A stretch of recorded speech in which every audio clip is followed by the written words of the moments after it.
Bon, vous avez vu la performance de Katsai, non? Voilà. Moi, quand je parle de performeuse, c'est ça. Et quand je parle de performance adaptée aux performeuses, c'est ça. Pour les award shows, c'est ça qu'on devrait faire. La vidéo, elle va être très rapide, hein. Regardez. Il y a eu une mise en scène. Le concept, c'était quoi? Cheerleaders. Déjà, elles ont fait comme dans American Girls. Je sais pas si vous connaissez cette série de films American Girls, cette saga qui s'appelle Bring It On, de son titre original. Elles ont fait un TikTok sur ça pour faire référence. Voilà, et c'est trop ma saga de films. Le 4, c'est mon préféré. J'aime aussi beaucoup le 3 et le 1, bien évidemment. Le 2...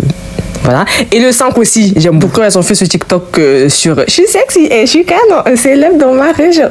Je sais pas si vous connaissez ça. J'ai une belle crinière, les mecs en deuxième verre. Moi je rends tout fou, t'as rien et moi j'ai tout, hein. What a time to be alive. En tout cas, c'est limite si le 4, je connais toutes les répliques par cœur. Et le 3 et le 1 aussi, j'en connais pas mal des répliques par cœur. Et le 5 aussi. Bon, après le 2, vraiment le 2, je connais même pas. Mais c'est cette saga de films qui m'a introduit à la culture du cheerleading aux États-Unis. Et je regardais souvent beaucoup de vidéos des cheerleaders noirs qui faisaient des battles là. Et c'est trop bien. J'allais dire c'était trop bien, mais des fois, je me surprends encore en train de regarder ce genre de vidéos. Et carrément, je connais les routines. Mais bon, fermons la parenthèse, je vous invite à aller regarder ces films si vous avez rien à faire. C'est très bien comme background sonore. C'est des films de nos époques, quoi. Les films 2000, très intéressants à regarder, très facile à comprendre. On aime. En ce qui concerne Katsai, au Mama qui se déroulait à LA, elles ont interprété un remix de début avec une interprétation cheerleaders. Elles ont ramené les cheerleaders, je sais pas c'est quelle équipe de cheerleaders, de quel team, je sais pas. En tout cas, les cheerleaders étaient là. Il y a eu un bon usage des cheerleaders, je suis désolée, ils n'étaient pas là pour rien. Ils sont grave donnés, vraiment le let's go Katsai, ah là là, avec les poupons là, comment ils ont fait. Bref, ils ont utilisé tout l'espace de leur petite scène, que ce soit Katsai ou les cheerleaders. Il y a eu une bonne alchimie. J'ai kiffé. Le point que je tenais à relever, c'était la mise en scène. Parce que moi, c'est exactement ça que je recherche dans un award show. C'est pas une performance comme les autres, comme d'habitude, comme un lundi banal. C'est les award shows. Donc, elles ont commencé par faire leur chorégraphie de début habituelle. Bon, on sentait le remix arriver. Et puis après, bam, breakdown. On voit différents plans de caméra. Yoonche, elle a cartonné. Yoonche, ma fille là, c'est quoi? Et en plus, si vous remarquez bien, c'est pas des chorégraphies de ouf, mais c'est des chorégraphies avec des facteurs waouh, des facteurs qui t'en mettent plein la vue pour que tu retiennes la chorégraphie. On n'est pas obligé de faire des chorégraphies complexes, non. Nous, on veut juste en voir plein la vue, faire le show. Et c'est ça qu'elles sont, Katsai, ce sont des performeuses. De toute façon, je l'avais call out dans ma vidéo précédente, dans ma vidéo d'hier. Je crois que j'ai sorti la vidéo hier. Oui, j'avais dit Katsai, elles allaient mettre le feu, elles allaient nous montrer comment ça devait se passer là. De base. Lara aussi, toujours au top. Lara, la star. J'ai bien aimé le fait qu'elle lead le début de la chorégraphie en mode qui quand même back. Les chat, hein. They like it. Et moi, j'ai trop kiffé le remix. Le flux du remix, la manière dont ils ont agencé les chansons de sorte à ce que chacune puisse briller. Sophia, sa collaboration avec les cheerleaders pour qu'il la porte en haut. Daniela, on a fait une partie du remix pour qu'elle puisse Ningisa lo keto, pour qu'elle puisse faire ce qu'elle sait bien faire, la latina là. Ah non, à la tête, Daniela aussi. Oh là là. Et puis Megan, quand elles arrivent pour leur faire leur triple split, leur grand écart à 3. Et puis après, elles relèvent la jambe. Elles ont dead. Et ça, c'était des facteurs waouh. Quand j'ai vu Sophia aussi, elle était là. Parce que les grands écarts, bien évidemment, c'était Megan, Daniela et Sophia. Grand écart, elle relève la jambe, Et après, on voit encore Lara qui prend le lead pour cette deuxième partie, enfin, cette fin de breakdown. Non, elles avaient trop de présence sur scène. La chorégraphie, vous pouvez tous la refaire. Et vous pouvez tous la faire avec des gens qui savent faire les facteurs waouh. C'est ça qui est intéressant, c'est ça qui est bien. Et c'est ça qu'on pourra dire, moi, j'ai trop kiffé la performance de Katsai aux Award Show, au Mama 2024 plus précisément. Parce qu'elle est différente des performances de d'habitude. Ah ouais, elles ont dead. Elles ont tout compris. C'est vraiment les facteurs waouh qui font que l'on retienne une chorégraphie et qu'elle devienne vraiment iconique à travers le temps. Un performeur, ça n'a pas besoin d'en faire des caisses dans la danse, mais il faut juste des facteurs clés, des facteurs waouh, et avoir beaucoup de prestance et de présence sur scène. Et c'est ce qu'elles nous ont donné. Voilà, maintenant on sait que c'est les facteurs waouh qui sont importants dans les performances comme ça. Et le fait d'utiliser tout l'espace qu'on te donne, elles ont utilisé le petit espace qu'on leur a donné. Donc imaginez si elles avaient eu la scène des mamas Japon. Ah non, c'est grave. Donc voilà, Katsai, voilà encore mégot quoi. Si Manon elle était pas là, c'est parce qu'elle était malade. Et suite à ça, ça a causé encore des gens qui ont dit ouais, mais Manon elle aurait pas pu keep up, en mode elle aurait pas pu les suivre. genre elle aurait été perdue à skip. Et moi je trouve ça totalement faux, c'est une intox là. Déjà quand on prend du recul sur leur performance avec Debut, parce qu'il y a aussi une performance avec Touch, mais en fait le remix avec Touch, elles ont juste performé Touch comme au Music Bank avec un petit remix quoi. Pour ça j'ai pas. Et vous savez très bien de vous à moi, je ne suis pas la plus grande fan de Touch, surtout là que le fait qu'il n'y ait pas eu de changement de ouf à part juste le remix de la chanson, il n'y avait aucun intérêt pour moi à regarder jusqu'à la fin. Après peut-être il y a eu un changement hein, mais il me semble que non. Il me semble que non, c'était juste Touch comme d'hab avec un petit remix quoi. Et le remix il a rien apporté, c'est comme le remix de Noël qu'elles ont sorti là, rien n'a apporté, ça n'a rien apporté. Mais Debut c'est une chanson beaucoup trop accrocheuse dont j'ai aimé le teaser dès la première fois que j'ai entendu. Et la première fois que j'ai entendu la chanson en entier, c'était que le teaser en boucle en soi. Il y a juste 2 couplets là, mais sinon c'est que le teaser en boucle avec des petites octaves graves, une harmonie, Bélec. Mais c'est pas grave parce qu'au final, c'était quand même le teaser et c'est trop bien. J'ai trop kiffé. Et il faut savoir que Debut, c'est une chanson que j'ai plus écoutée que Touch. Touch, j'ai jamais écouté la chanson, hein, je l'ai plus entendu que... En fait, j'ai jamais écouté. Enfin, j'ai jamais fait l'action de marquer Touch et puis d'écouter la chanson, quoi. Non.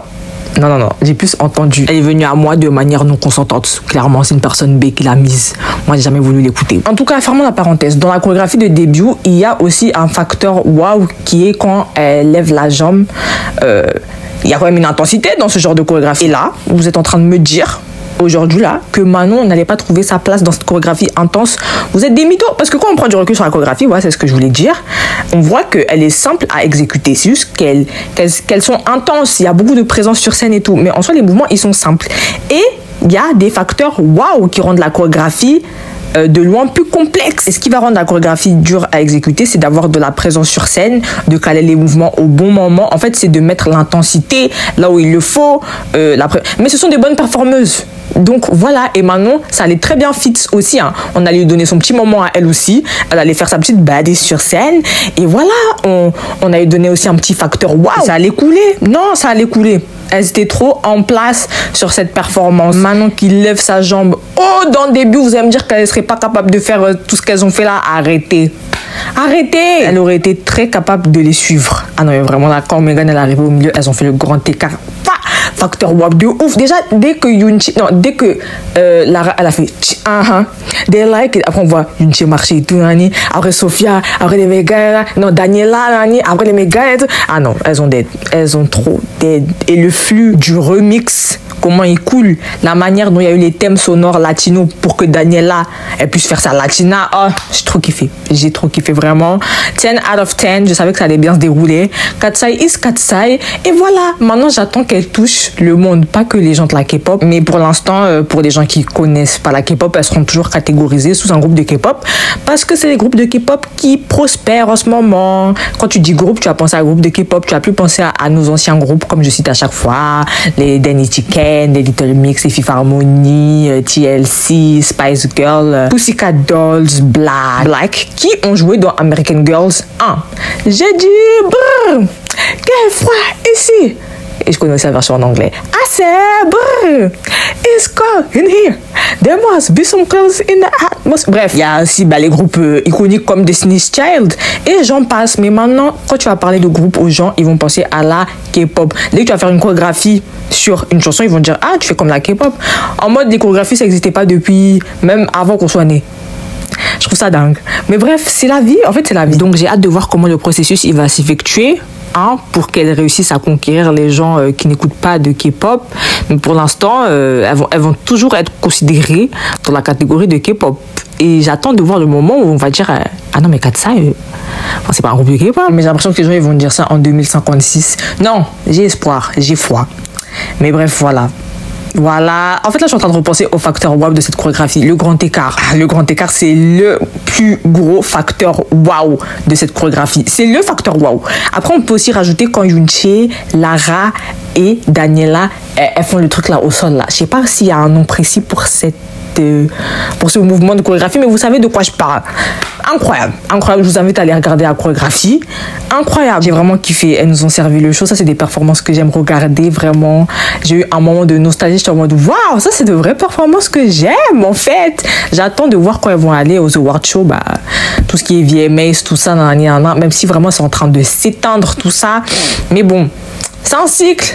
J'espère que ça va se renouveler tout ce schéma de la pop, comme je dis. C'est une nouvelle ère de la pop qui est en train d'arriver. Ensuite, bien évidemment, je suis tombée sur des moments des Mama Awards des groupes de K-pop. Et comme d'hab, j'avais call out. J'avais dit, hein, ça allait être quoi? Des performances de musique bank avec quelques petits accessoires. Ils vont pas prendre toute la scène et tout, nani. Il y a eu une collab de groupes de musique en mode de band de musique avec les Zero Base One, Enhypen, Tomorrow by Together. Je crois que c'était tout. Il y a quelqu'un d'autre? Si j'oublie, dites-moi. Ça, j'ai juste vu. J'ai même pas écouté la performance. Mais la seule performance qui est sortie du lot pour moi, c'est celle de la rappeuse là de Young Posse. Je savais. En plus, je t'ai dit, genre, dans ce groupe, il n'y a que elle qu'on retient. Et elle est vraiment talentueuse. C'est quoi? Elle a des... Effectivement, il y avait aussi Bruno Mars et Rosé. Bon, voilà, ils ont chanté et tout. Ils ont fait un petit changement de notes. Ils ont fait Don't you need me like I need you now. Et voilà, ça devait être bien pour les gens qui étaient là. Mais aussi, moi, je retiens que Katsai là. Pardon, je retiens que Katsai. J'ai pas parlé de leur voix à Katsai parce que ça devait être bien. En fait, même si, je sais même pas si elles ont chanté en live, mais en tout cas, la performance était trop bonne et on sait qu'elles chantent bien en live, on le sait. Maintenant, en ce qui concerne la remise des prix, il y a plein de choses que j'avais call out en mode de meilleure performance, plot twist, je savais, voilà, prédiction était bonne. Meilleur rookie, je savais que ça allait être Hailey Jeji, il y avait marqué prédiction, donc c'était bon. Fan choice, j'avais mis Stray Kids parce qu'en fait, Stray Kids, je sais pas c'est quoi leur place en Corée, mais sinon, je savais que ça allait être Rise, donc c'était bon. Après, il y avait quoi d'autre que j'avais prévu? Il y avait un truc, c'est pas NCT Wish qui a gagné Rookie of the Year, c'est Twist. Enfin, je sais pas comment on dit. Personne ne veut me dire comment on dit leur prénom de groupe, je sais pas. Et donc, du coup, c'est eux qui ont gagné Rookie of the Year, même si je voulais que ce soit NCT Wish. En fait, dans ma tête, je savais que ça allait être eux, mais je voulais tellement que ce soit NCT Wish que voilà quoi. J'ai écrit, je voulais, mais bon, voilà, ils ont gagné. Ils sont grave appréciés en Corée, de ce que je peux voir et de ce que j'ai compris. Et sinon, quoi d'autre? Ah oui, j'avais oublié de vous dire dans ma dernière vidéo, les Mama Awards, ils aiment trop donner des prix à tout le monde. Tout le monde va recevoir un petit prix. Des prix vraiment random. Je me rappelle, en 2019, en Seventeen, ils avaient reçu un prix. On ne savait même pas le prix, il servait à quoi. Mais c'est tellement du manque de respect. 2019, c'était quoi? C'était l'époque de Fear, c'était l'époque de Hit.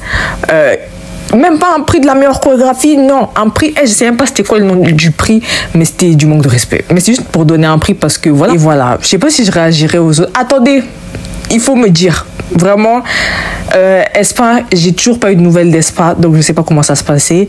Niveau performance, je m'attends à rien, parce que moi je vous dis, Aespa, elles ont pas encore atteint ce niveau de performance que je voudrais qu'elles atteignent, qu'on soit clair, vraiment. Moi, leur performance, ça me bored. Vous avez déjà dit ça? Oui, je crois que vous avez déjà dit, mais sur une vidéo TikTok, faudrait que je la mette ici. Et du coup, voilà. Elles auront une présence sur scène max, elles seront vraiment intouchables. Bon, allez les people, passez une bonne nuit. Et je pense pas que... En fait, je pense que je vais réagir seulement si Aespa, elle gagne pas ce que je voudrais qu'elle gagne. Donc, Artist of the Year, si elle gagne pas... mais là, je vais me lever. Là, je vais prendre un flight to Korea. Non, c'est faux. Juste regarder et dire, waouh, les mamas, qu'est-ce que c'est truqué. Et voilà. Et qu'est-ce que je voulais dire? Mes filles, Isna, elles ont performé leurs chansons aux mamas et tout. Bon, c'est déjà arrivé dans l'histoire des mamas, ne vous inquiétez pas, c'est pas anodin qui viennent et qui performent leurs chansons de comeback. Donc, ça me choque pas. Bon, là, en l'occurrence, c'était leur début, mais bon, ça me choque toujours pas. Mais qu'est-ce que j'allais dire? Vraiment, Isna, elle chante super bien. La musique, elle est vraiment courte. Par contre, elle est vraiment courte, mais ils ont essayé de la rendre à peu près complète. En mode, il y a des couplets, des refrains, il y a un bridge. Et sur ce bridge, ça met en exposition parfaitement la voix de Jihoon et Jonghoon. Aussi, sur leur musique Time Bomb, on voit la voix de Jihoon et Jonghoon. I love it. Bon, en fait, les musiques, elles sont mimi. Vraiment, elles sont mimi. J'ai hâte d'entendre la version studio du coup. Parce que en live, là, on dirait qu'elles chantent en live, je sais pas trop. Mais elles chantent super bien, Isna. Et elles ont une bonne présence sur scène aussi, je trouve. Genre là, Jimin, elle a grave été mise en avant. Par contre, celle qui a été le moins mise en avant, c'est bien. C'est dingue. Même Mai, je l'ai vu, mais c'est oui, je l'ai vu, allez, 2 secondes. Et moi, vous savez que quand je dis ça, je parle pas en termes de ligne, mais je parle en termes de temps d'écran. Et qu'est-ce que j'allais dire d'autre? L'exécution du rap, elle a été faite comme je pensais qu'elle allait être faire. Vraiment, je sais pas pourquoi je m'attendais à un bail de Karina là. Mais ça a été fait, genre, en version studio, je pense que ça doit bien passer aussi. Mais en live aussi, comment elles ont fait, c'était bien. Bref, Isna, elles ont bien fait les choses. Même si, bon, leur performance, c'était une performance de musique bank. Mais le fait qu'elles chantent bien, vraiment, ça doit mettre la pression aux gens sur le teco, hein. Elles, si elles font un encore, il n'y aura pas de polémique. Et aussi, petit PS. Ma vidéo, elle ne va pas se terminer. PS, demain, il est censé avoir Espa, G-Dragon, tout ça, Miao. Donc, tous les, hein, la YG, The Black Label Family, Bibi, Espa, 17, Idol, les Zero Base One aussi là-bas, ils vont chanter et tout. En fait, je crois demain, c'est le jour. En fait, si le jour de demain, il y avait Katsai, ça aurait été le meilleur jour avec l'ago de Young Posse. Parce que longécité, ça envoie du lourd. En connaissant Soyeon, elle doit avoir pensé un petit truc quand même. C'est Soyeon, on parle de Soyeon là, la leaduse de quelqu'un. Et puis, il y a G-Dragon qui revient et tout. Et puis, voilà quoi.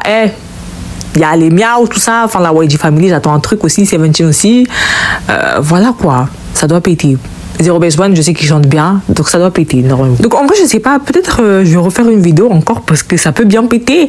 Bon, voilà. Mais en tout cas, Katsai, ça reste number one dans mon top des performances des mamas, comme je l'avais prédit. Après, peut-être ça peut changer, hein. Mais j'ai des doutes. J'ai pas de doute en vrai, hein. Ça va toujours rester Katsai. Donc voilà. Voilà, peut-être au final, je vais réagir. Bref, bonne nuit. Là, c'est la fin.